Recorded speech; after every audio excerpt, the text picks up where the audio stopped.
Duh gawat, Persib belum menang-menang lagi sejak dilatih Bojan Hodak. Kemenangan justru terjadi saat masih dilatih Coach Yaya Sunaria. Ternyata ini yang menjadi penyebab Persib sulit menang. Saya beberkan di video ini.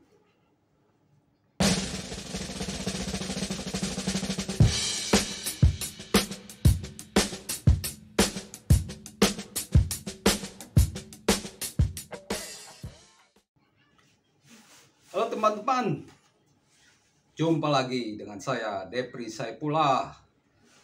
Udah beberapa hari tidak bertemu karena saya harus pergi ke Mandalika, sirkuit Mandalika, Lombok, Nusa Tenggara Barat untuk liputan. Ini kembali lagi untuk menyajikan sebuah ulasan dan tentunya soal Persib, karena sebagai tim besar Persib harusnya tidak seperti sekarang berada di posisi 16, kesulitan untuk menang, dan kini mereka juga dihantam banyak masalah. Persib terakhir kali menang saat masih dilatih oleh caretaker Yaya Sunaria. Persib menang 2-1, itu pun saat lawan bermain dengan 10 pemain. Sedangkan laga terakhir Persib hanya imbang 1-1 lawan Barito Putra. Laga sebelumnya Persib kalah 1-2 dari Persis Solo. Di laga Persis Solo ini Persib harus menerima kenyataan pahit karena dua pemainnya, Putu Gede dan Ciro Alves, diganjar sanksi komdis. Kalau Putu Gede, dia melakukan pelanggaran dan kartu merah. Kalau Ciro Alves, dia melakukan tindakan yang tidak pantas dengan mengacukan jari tengah kepada dua penonton. Apapun alasannya, dia sudah melakukan kesalahan karena terprovokasi. Udah jelas itu bukan sikap yang baik. Walaupun memang 50-50 lah ya, karena di luar negeri juga mungkin hal ini akan mendapatkan sanksi. Seorang pemain ditekan seperti apapun harus menunjukkan sikap yang baik. Ingat teman-teman, mungkin ingat saat Ronaldo marah dan menghancurkan sebuah ponsel dari fans cilik Everton, dan itu berbuah sanksi dari Liga Inggris. Ini pula yang harus dijaga oleh pemain-pemain Persib, apalagi pemain asing yang harusnya menjadi contoh untuk pemain lokal lainnya. Nah, Persib saat ini terpuruk posisi 16, kesulitan menang. Semua ini juga disebabkan oleh kesulitan cetak gol. Sampai pekan ke-8 Persib baru mencetak 12 gol saja dan kebobolan 14 gol. Minus 2, guys. Minus 2. Ini bukan Persib. Ada yang salah dengan Persib. Harusnya jumlah gol lebih banyak. Dan ternyata pokok masalahnya itu ada di penyelesaian akhir.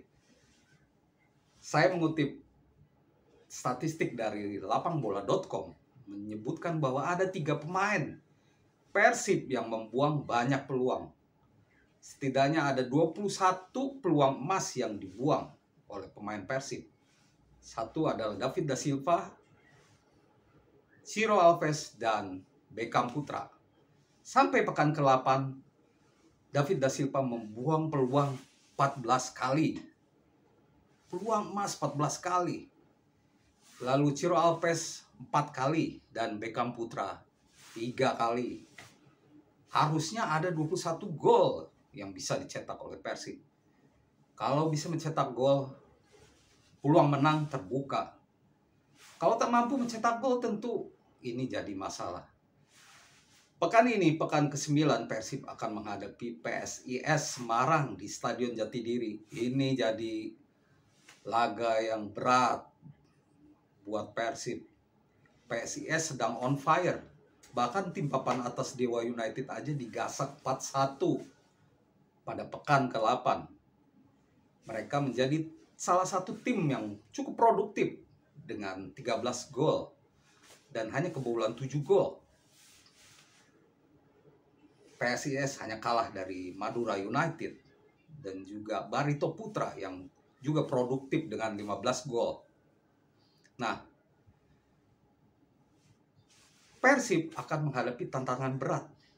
Di statistik, kalau dilihat dari rekor pertemuan, memang di 4 laga terakhir Persib tak pernah kalah. Menang 3 kali dan imbang 1 kali. Termasuk musim lalu Persib menang 3-1 di markas PSIS. Apakah ini bisa terjadi lagi? Ini semua tergantung dari Bojan Hodak. Dan buruknya menjelang duel ini, dia masih belum bisa memainkan Ciro Alves.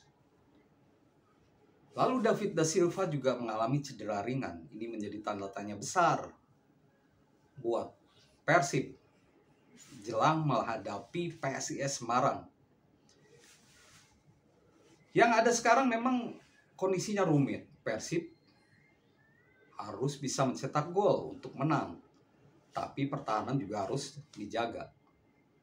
Apa yang harus dilakukan oleh Bojan Hodak?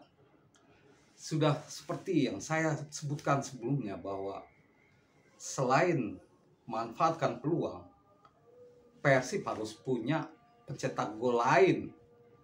Jangan bertumpu kepada David da Silva dan Ciro Alves saja. Ini jadi masalah pelik. Dan tentunya penyelesaian akhir harus bagus. Jangan sampai kayak statistik sebelumnya yang saya sebutkan, bahwa 21 peluang emas terbuang.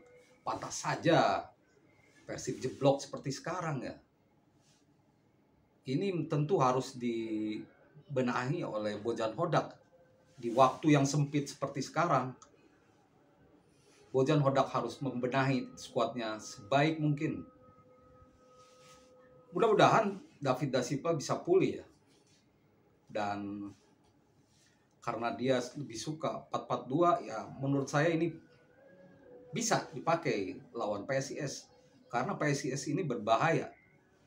Mereka punya 3 penyerang yang lincah. 2 penyerang sayap, Taisei Marukawa, Gali Freitas, lalu ditambah dengan Carlos Fortes, seorang goal getter. Ini bisa mengobrak-abrik pertahanan Persib. Jadi di laga melawan PSIS, Persib tetap harus fokus dengan pertahanan. Namun mengapa sekali lagi saya menyoroti Bojan Hodak, mengapa eksperimen lagi? Waktu lawan Barito dia menempatkan Daisuke Sato di kanan, lalu Ahmad Irianto di kiri. Padahal ada pemain-pemain potensial. Contohnya Bule ya, Hehanusa, bisa dimanfaatkan sebagai winger ya. Lalu ada Edo malah dicadangkan. Stop eksperimen seperti yang saya sebutkan kan. Di tengah kondisi kritis ini harus ada pemain yang benar-benar bisa diandalkan. Jangan di otak-atik terus. Kecuali ya memang cedera. Saat ini Beckham Putra dan Ruby Darwis tidak bisa dimainkan karena ada tugas di Timnas U23. Dan satu lagi sorotan saya, ganti kiper. Karena Fitrul ya performanya kurang baik. Kenapa tidak Teja Paku Alam yang sudah absen di beberapa laga terakhir? Harus dicoba. Kalau memang lebih baik, Teja harus mendapatkan kesempatan. Begitu teman-teman ulasan saya soal Persib menjelang laga melawan PSIS pada 20 Agustus nanti atau hari Minggu. Kita berharap bahwa Persib bisa menemukan lagi kemenangan. Ini laga berat melawan PSIS walaupun rekor mendukung mereka. Terima kasih perhatiannya dan beri komentar di bawah. Bagaimana pendapat teman-teman atas ulasan saya hari ini? Terima kasih dan salam olahraga.